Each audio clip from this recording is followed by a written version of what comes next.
Voilà. Salut Juliette, ça va? Oui, C'est ça va. Et parti.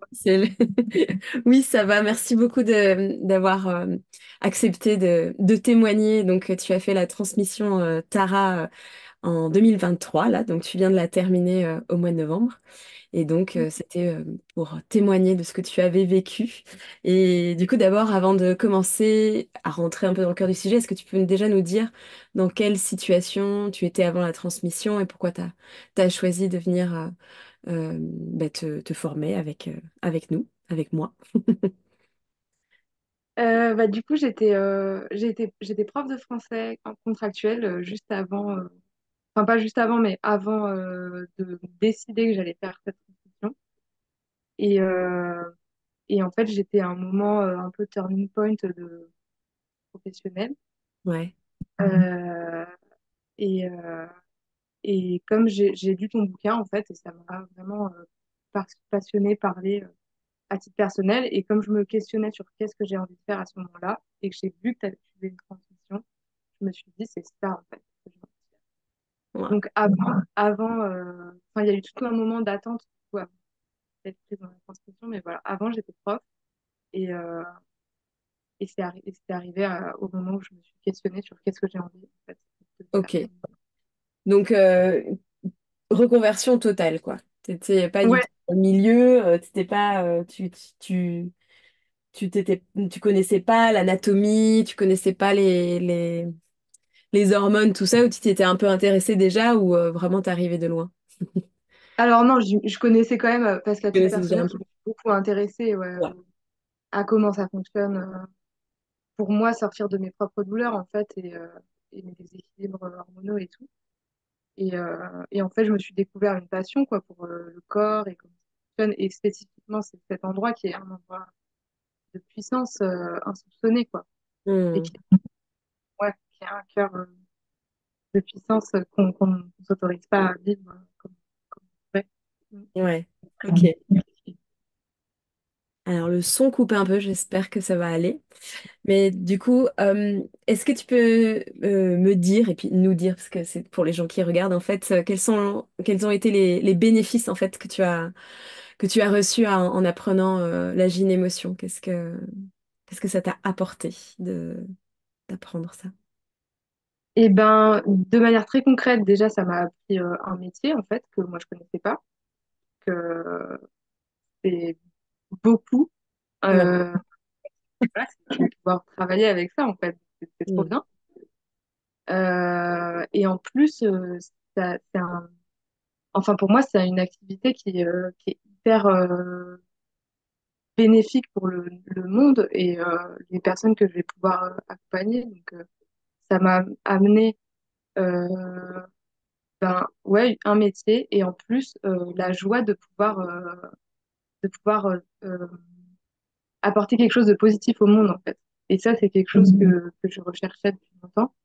Mais en fait, les moyens, à chaque fois, il y avait un truc dans les moyens. Bah, quand j'étais prof, par exemple, j'adorais ce que je faisais, mais genre, toute la structure autour, la lourdeur de ce qu'on peut, de ce qui pèse, en fait, sur les profs, le système éducatif et tout, ça m'a dégoûté, quoi.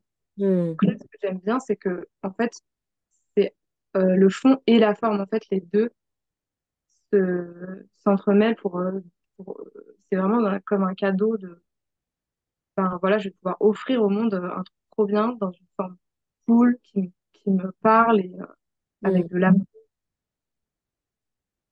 Waouh, ok. Oui, il y a une forme aussi d'indépendance. Enfin, j'entends derrière, c'est aussi que Mm. ça te permet d'être indépendante et, et que ça soit aligné à tes valeurs aussi. Enfin, j'ai l'impression que c'est ça. Ouais, complètement. En fait, quand j'ai arrêté d'être prof, il y avait un truc qui s'alignait plus pour moi. Mm. Et j'ai décidé de faire un métier indépendant, en fait, parce que ça me correspondait pas, en fait, d'avoir un patron, d'avoir des directives et tout.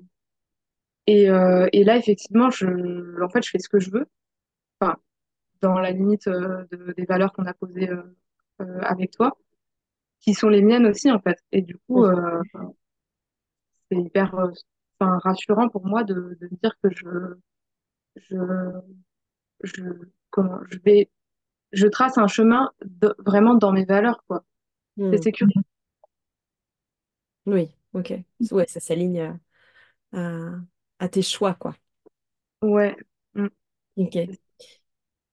Qu'est-ce qui a été unique pour toi dans cette expérience d'apprentissage? Je dirais que c'est en lien avec la vie de groupe, parce que je suis quelqu'un d'assez, enfin, qui peut avoir du mal à se connecter au groupe. Et là, en fait, j'ai vraiment fait l'expérience d'un accueil inconditionnel, quoi, pendant les stages où on s'est vus. Et du coup, ça a pu, enfin, pour moi, c'était très précieux de pouvoir euh, être dans le groupe tout en étant moi-même, quoi. Et c'est-à-dire avoir besoin de solitude, avoir besoin de pas forcément avoir de discussions hyper, enfin, hyper personnelles vite, enfin, de pouvoir poser mes limites et qu'elles soient entendues. Et même qu'elles soient demandées. Ça, c'était un step en plus, quoi.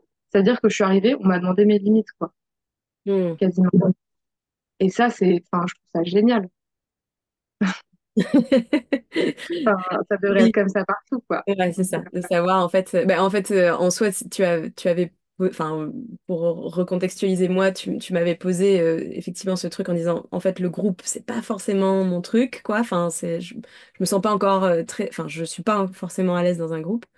Et c'est vrai que je t'avais clairement dit en mode, tu fais comme tu le sens et tu t'autorises vraiment à te sentir libre de prendre tes distances avec le groupe si besoin. Et donc ça a été ultra important aussi. Enfin, pour ma part, en fait, de me dire, bah, en fait, j'ai Mm. besoin que tout le monde soit bien. Et si pour que tu te sentes bien, il faut que de temps en temps, tu quittes le groupe, bah, tant mieux, en fait. Et c'était cool aussi de savoir ça, quoi. Ouais. Mm. Et quand je dis demander les limites, c'est qu'il y a des espaces vraiment, des moments où toi, tu ouvres un espace et tu demandes, bah, en fait, on dépose les choses. Et pour moi, c'est ça, c'est que tu demandes, ben, en fait, vous en êtes où de chacun, vos limites personnelles, vos états personnels, quoi. Et du coup, c'est pour ça que j'ai demandé, enfin, tu vois. Oui, oui. Ah oui, Il y ok. a vraiment des espaces dédiés, en fait. Pour moi, c'est trop bien. Ouais. Ok, super. Ok. Et Voilà. du coup, c'est quoi tes projets alors après la Gynémotion? Là, t'as terminé il y a bah, un mois, en fait. Ouais, c'est ça, Mm. c'était le 11 novembre, le 12 novembre, donc on est le 12 décembre 2023. Donc, raconte-nous un peu, qu'est-ce que Et tu as ben là, fait? ouais, pardon. J'ai commencé à accompagner des personnes. Donc, Mhm. ça se lance tout doucement, mais voilà, le plus gros projet, c'est ça, c'est accompagner individuellement des gens avec la gynécologie fonctionnelle. Et après, j'ai des idées d'ateliers, de faire des ateliers. Mhm. Collectifs. Et j'ai commencé un projet aussi de faire un oracle, de faire des cartes en fait de Gynémotion pour pouvoir Wow.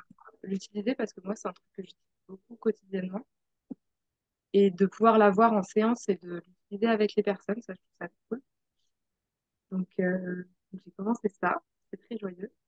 Ouais, ça a l'air très joyeux. C'est vrai qu'on en a pas reparlé, mais ça a l'air très très joyeux, comme très chouette Ouais. comme Mm, projet. Ouais, ouais.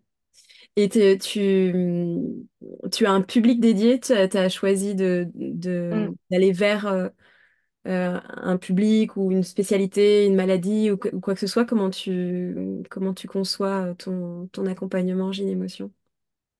Alors, pour le moment, c'est encore assez flou. Je m'autorise à tester à plusieurs choses, mais les grandes lignes, c'est tout, tout ce qui est, toutes les personnes qui sont en questionnement autour de leur genre ou qui sont dans des genres non binaires ou dans les personnes transgenres.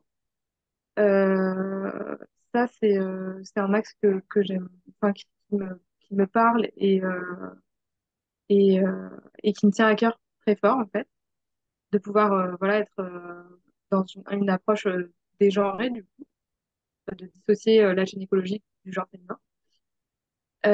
Et ensuite, le deuxième axe là que je dépense depuis juste quelques jours, c'est plus tout ce qui est autour de la sexualité, en fait, d'avoir une approche aussi de comment les personnes qui ont des questions sur sur la sexualité, de comment on se découvre aussi dans la sexualité. Enfin, voilà. Hmm. Comment bien vivre sa sexualité et une sexualité qui nous correspond. Enfin, ouais, ça me parle.